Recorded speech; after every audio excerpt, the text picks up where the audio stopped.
दोस्तों आज हम आप लोगों के साथ एक छोटी सी कहानी शेयर करने वाले हैं। दोस्तों ये कहानी एक डॉक्टर की है, ध्यान से सुनिएगा। दोस्तों एक डॉक्टर ने तत्काल सर्जरी के लिए बुलाए जाने के बाद जल्दबाजी में अस्पताल में प्रवेश किया। उसने अपने कपड़े बदले और सीधे सर्जरी ब्लॉक में गया। उसने लड़के के पिता को डॉक्टर के इंतजार में पाया। उसे देखते ही लड़के के पिता ने कहा, तुम्हें आने में इतना समय क्यों लगा? क्या आप नहीं जानते कि मेरे बेटे का जीवन खतरे में है? क्या आपके पास जिम्मेदारी का कोई मतलब नहीं है? डॉक्टर मुस्कुराया और कहा, मुझे क्षमा करें, मैं अस्पताल में नहीं था और मैं कॉल प्राप्त करने के बाद जितना जल्दी हो सकता था आ गया हूँ और अब मैं चाहता हूँ कि आप शांत रहें तथा मुझे अपना काम करने दें। लड़के के पिता ने कहा, शांत हो जाऊं? कैसे शांत हो जाऊं? अगर आपका बेटा इस कमरे में होता तो आप क्या करते? क्या आप शांत रह पाते? अगर आपका खुद का बेटा मर गया तो आप क्या करेंगे? पिता ने ये सब कहा।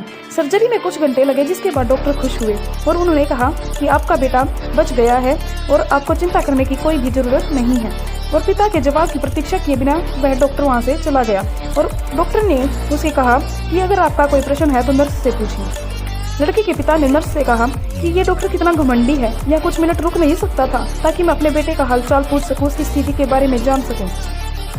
नर्स ने जवाब दिया कि उनका बेटा कल एक सड़क दुर्घटना में मारा गया है। जब हमने उन्हें आपके बेटे की सर्जरी के बारे में बताया तब भी वे जनाजे में ही थे और अब उसने आपके बेटे की जान बचाई है।